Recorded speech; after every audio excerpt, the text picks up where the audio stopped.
记录我在矽谷找工作的一个过程。因为我觉得，如果你的履历能够被 recruiter 看到，然后他来 reach out 你，其实是最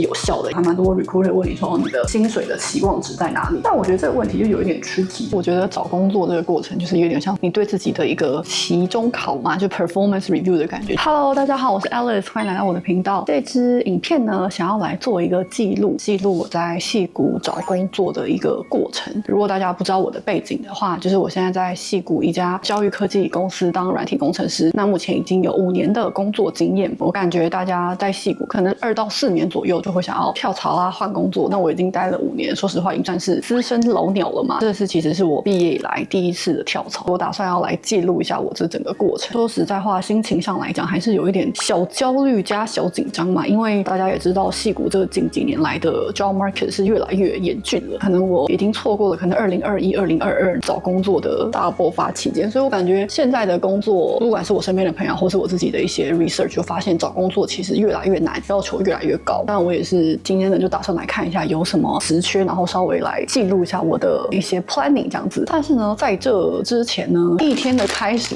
必须要来吃个饭，必须要来犒赏一下自己。这是我最近很喜欢的一家bagel店，我个人感觉是全湾区最好吃的一家，当然是不能跟纽约的 bagel 比啦。这个大概就是5-6块美金吧，然后就是一个最简单的 bagel 加上 cream cheese， 我觉得这一家的超级简单的搭配就超级好吃，太好吃了。那我就打算一边吃饭呢，一边来看一下 LinkedIn 上有什么样子的职缺。因为我这次找工作给自己的一些想法，就是因为我现在待的公司算是一个中小型公司，然后它虽然在2021年上市了，但我觉得近期的表现就是没有这么好。那我最近就是也是跟很多人聊天，我就发现好像去大公司还是有大公司的好处，就是它的可能薪水也比较稳健。我觉得要很精准的看到一家公司也是一个有一点成分运气在吗？这个方面我觉得我还没有那么厉害，虽然现在的公司上市也是出乎意料之外，所以我这次感觉会比较想要去投一些大公司试试看，因为我也没有在矽谷科技的大厂工作过的经验，所以这次应该是会 focus 在大公司。然后因为我本身是做比较多 backend development 的，所以这次也会打算就是还是 focus 在后端的东西。好，然后呢，我现在就是看完一圈 LinkedIn， 然后就不得不说，就发现现在的职缺真的是比以前我觉得少了很多。然后从比如说 LinkedIn recruiter 会骚扰你的这个程度，我觉得也是大幅的下降。不过我觉得至少在北美，就美国这边找工作，大部分都还是用 LinkedIn。虽然 LinkedIn 呢没有 sponsor 这支影片，不过我个人觉得还是有一些 LinkedIn 不错的小技巧可以分享给大家。如果你想要找工作的话，那我觉得第一个就是 LinkedIn 呢，它其实有一个叫做 Open to Work 的功能。那我自己觉得这个功能算是还蛮好用的，因为很多 recruiter 会寄信给我，就说因为他看到我的 Open to Work is turned on。这个 Open to Work 也很简单的设定，就只要在你的 LinkedIn profile 去设定还可以成就只有 recruiter 可以看得到。那这样子的话呢 ，recruiter 就可以看到说你想要找工作，那想要找什么样子的工作？那如果他刚好也在找类似符合的人的话，他就比较会容易想要 approach 你吧。因为我觉得如果你的履历能够被 recruiter 看到，然后他来 reach out 你，其实是最有效的。因为比起你用 refer 或是海投，我觉得其实让 recruiter reach out 是最有效的第一步。另外呢，就是我觉得如果你有在 LinkedIn 工作的朋友呢，你也跟他们要就是 LinkedIn Premium。那我在找工作期间呢，都是会用 LinkedIn Premium。那用 LinkedIn Premium， 我觉得有几个我自己会用的功能，就是它可以把你自己的行踪隐藏嘛，所以我可能有时候会去看一下说，这个 hiring manager 的 background 跟我的 background 是不是 match 的。然后还有就是有时候会去看一下，就是因为 LinkedIn 有一个叫做 Premium Only 的 Company Insight。那有一些公司我可能不太了解的话，我就可以去看一下它的 Company Insight， 就知道说，它的公司最近有没有在招人啊，或者最近公司情况怎么样。但是如果叫我付费，就是如果你跟我说要不要付费买 LinkedIn Premium 的话呢，我的建议是并不用，因为 LinkedIn 也没有赞助这支影片。再接下来就是我觉得你的 LinkedIn Profile， 当然我觉得履历也很重要，但是 LinkedIn Profile 现在其实基本上就是你的第2个履历吧。所以你的 LinkedIn Profile 上面，如果你能够写得更完整是最好的。你现在的工作经验、之前的工作经验、之前的学历，你会什么东西，或者是你有任何的比如说证照啊、专利啊，什么东西你都可以尽量的放在 LinkedIn 上。我觉得这就是可能让 recruiter 也是更容易看见的一个方式，就是去美美化你的 LinkedIn profile， 然后让它有更多的 information。你也可以去 set 一个叫做 job alert email 的东西，它会每一天在定时就会寄给你感兴趣的工作，或是你存下来的工作。那如果就是随手看到的话，我可能就会去投。所以这个也是我觉得还算好用的一个小功能嘛，就是你可以去 set 这个 alert。那即使你没有在 active 找工作，但是你有一些真的很感兴趣的公司，它有的工作，那你就可以不用每天都去 career website 一直 check。所以我觉得 set up 这个 alert 可能可以帮你就省下一些时间。投履历不是大家想的这么难，也没有这么的简单。就是我觉得软体工程师应该比其他的职位好一些，就是不用写什么漏等的 cover letter 之类的。而且现在有 AI， 就是他问你一些问题，就是 Why do you want to join our company， 就也变得简单很多。但是我个人还是觉得履历，我自己是一定会去做客制化。客制化的意思就是我一般在投工作的时候，可能会在电脑的另一边就是放我的履历，然后呢，另外一边就是我在搜寻的界面。如果我看到想要投的工作，我就会去看一下他的 JD， 就他需要什么样子的人，然后他会需要什么样子的技能，然后呢，我就会问 AI 说 OK， 我想要投这个 job， 那这是我现在的履历，你可不可以帮我去改我里面的内容或是顺序，然后让它更符合这个职缺的要求。那我现在就是投履历的算是 strategy 嘛，我现在的方式就是大公司小公司我都会去投，但是我会先去 set up 一些 recruiter call， 就是跟那些大小公司。但是如果真的是要进入到技术面试的环节，我可能就会先从小公司开始嘛，算是做一个练习，然后呢再接下来到一些大公司或是一些我没有这么想去的公司，我就会先开始。今天也是投了可能20-30个履历嘛，但是现在的回复我觉得还算是蛮快的。可能一开始如果是有 pass 的公司，它可能1-2天左右就会寄到 next step 的信给你。那下一步呢就是 recruiter call， 然后对我也 schedule 了几个 recruiter call。然后另外我觉得有一个东西是在我找工作的期间帮助我非常大的一个软体嘛，就是因为在找工作期间你很需要跟 recruiter email 沟通嘛，但是你又会不知道说你跟 recruiter email 沟通，比如说你想知道下一步啊，或者你想要寄一些信给他的时候，我就发现有一个东西真的超级无敌好用，而且是完全免费，然后他也没有给我广告费，但是我真的是要推荐大家一个 email tracker 的软体，真的很好用。基本上你只要在 Chrome Store 下载就可以。然后我现在用的这个叫做 Mail Suite， 然后我现在用的是完全免费的版本。Mail Suite 它好的地方就是可以帮你去追踪你的 email 有没有被 recruiter 打开，或者是他打开了几次，或者他有没有 forward 给谁。所以我觉得这真的很好用啊，因为有时候你会不知道 recruiter 他到底有没有打开这个信，然后他到底有没有要回你信。所以我觉得有了这个 tracker 之后，我大概就可以知道说，如果我 send email 给 recruiter， 他如果读了，如果是好消息的话，可能很快就会回我；但如果是坏消息的话，他读了可能1-2天都没有回我的话，我可能大概心里就有一个底了。所以我觉得这个东西真的就是很方便。小小的技巧呢，就是我觉得可以稍微的就是缓解一下你在找工作旅途之中的焦虑嘛。好，然后呢，我现在就是 schedule 了一个 recruiter call， 所以大概在几分钟之后呢 recruiter 就要打给我，算是聊天嘛，做一个基本的 background check， 所以就来等一下 recruiter 打电话来。那我在 recruiter 打电话来这之前，我可能就会稍微在我的电脑上，然后准备一下这个公司就是它的 JD， 然后组还有一些我想问 recruiter 的问题。recruiter 打来 ，Hello， yes, thank you so much for calling. Okay, yeah, sounds good. Okay, I thought what I apply is more on the product engineering side. Do you have anything that's for the product engineering? Yeah, I just started like recruiter call. No.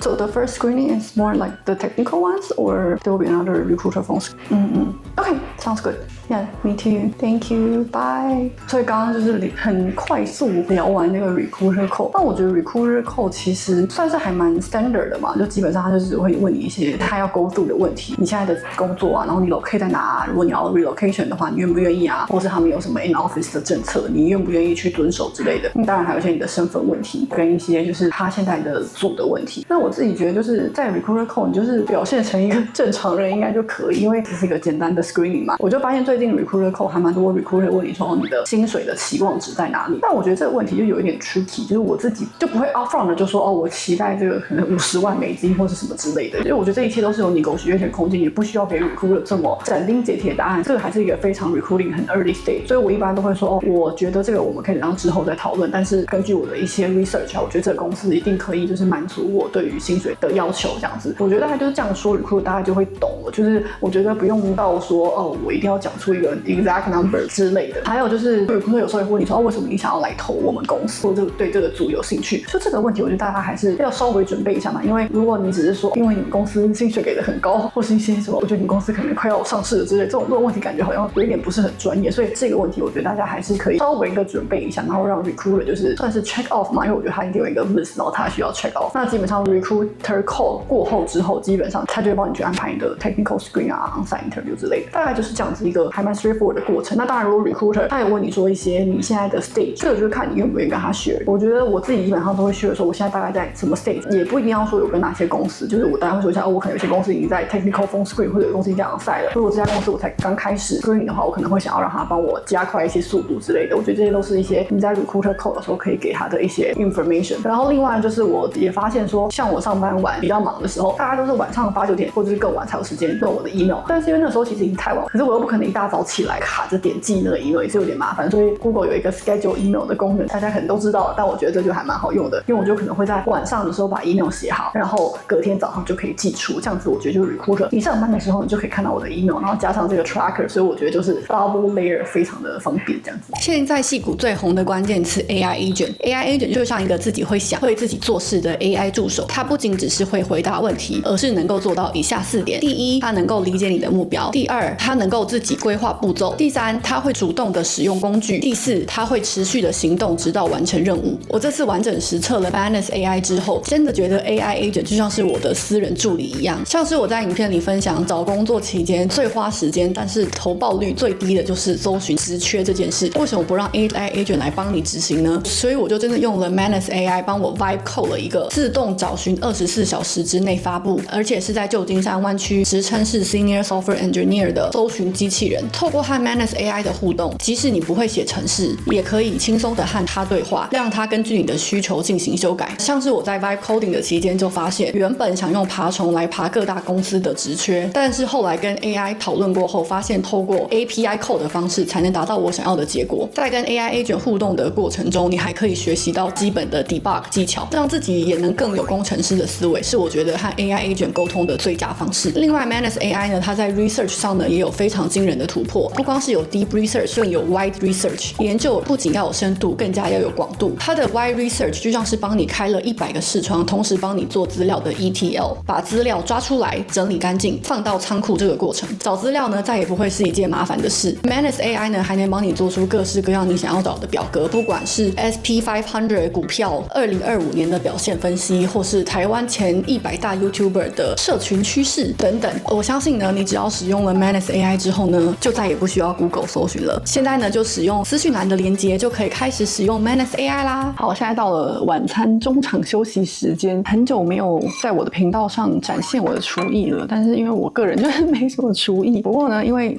找工作期间就是很累，但时间又不是很多，所以我特别喜欢煮这种就是一大锅的锅类料理嘛，然后里面可以加各式各样我喜欢吃的配料。所以今天做的是豚骨浓汤的锅嘛，然后里面我就加了很多蔬菜啊，有的没的，算是一个犒赏自己的一个时候。然后这时候就是唯一可以看电视耍废休息。然后我今天还要加这个，就是在超市买的明太子，加到我的火锅里面，感觉很不错，就有一种日式的感觉。明太子太好吃了。然后我一般如果是6日的话，今天上午主要就是在整理我的履历啊，然后投履历 set up 一些下礼拜的一些 recruiter call。我感觉这个就是大概可能几天就可以做完。然后接下来就是要，因为其实我已经准备刷题啊 system design 已经有一阵子了，所以打算就是开始 recruiter call 之后，就会开始安排之后刷题的进度啊时间，然后再看看说什么时候要开始 technical interview。感觉是一个很长的过程，我感觉现在可能要好几个月才会完成。所以我觉得找工作这个过程就是有点像你对自己的一个期中考嘛，就 performance review 的感觉。我觉得在矽谷工作这些日子，就是你会希望自己的能力可以受到肯定，然后自己可以去更好的地方认识更多不同的人，然后有更多不同的机会。好，那现在就来跟着我稍微休息一下。这个不是酒，这是一个 sparkling 的 white tea。就有一种忙完一天犒赏自己一下的感觉。好的，现在已经是晚上的9点多了，然后今天的最大的一个 accomplishment 嘛，对，就是我终于排好了之后的学习的一个 schedule， 因为我觉得如果我没有一个 schedule 可以 follow 的话，我就会常常的偷懒嘛，或者拖延之类的，所以我这次呢就排了一个有一点算是有 ambition 的一个行程嘛，就是我1到5除了上班的时间之外，下班之后就是都把时间分配给 LeetCode 啊、System Design 跟 Behavior， 然后6日的话呢，就是谢绝一切邀约，然后就是 focus 在 LeetCode 跟 System Design。我也把 LeetCode 就是我这次打算要做的题目呢，就是分成每个周跟每个章节来读，因为我觉得这是对我来说最有效的方法。因为我如果是每一天都读不一样的 concept， 我可能很容易会搞混，所以我就专心读一个 concept 一个 concept， 就是可能从比较简单的 array 啊、string 啊，还有一些简单的 linked list 之类的，然后再慢慢到比较复杂的，比如说DP 啊，或是 topological sort 之类的。就是我现在的情况是按照这样子排的，当然就是计划肯定也赶不上变化。不过我打算呢，就是接下来的时间呢，就是按照这个读书的计划表，然后另外一方面就是也要去投履历，然后跟 recruiter 接洽。我估计可能大概1个月或2个月，看我的情形。目前希望2个月之后，差不多就可以立刻读完了我要读的部分，然后就可以开始有一些 technical interview。因为大部分第一个都是刷题嘛，所以可以先从这里开始，然后之后再 system design。但就是我目前的计划，但还不知道有没有办法 stick with the plan。所以我也算是拍这个影片激励自己，就是要跟着这个 plan 走这样子。希望之后找工作也可以比较顺利，然后按照这个 schedule 来的话，拿出那个考大学的精神，应该就不错。接下来呢，虽然现在才9点多，但按照我的行程呢，是要到11点才能睡觉的，所以我打算呢就再看一下我的行程啊，然后再准备一下我需要的资料的部分。那之后其他 LeetCode 啊、System Design 准备呢，就别支影片再来慢慢跟大家分享啦。那今天的影片就到这里，希望大家喜欢今天的影片。喜欢我的影片的话，也要订阅、分享、按赞、留言告诉我你觉得在找工作的期间有什么更需要注意的地方，或是你觉得找工作期间你发现很不错的心得，想跟在看影片的观众分享的话，也非常的欢迎。今天影片就先到这边，我们就下次影片再见啦，拜拜。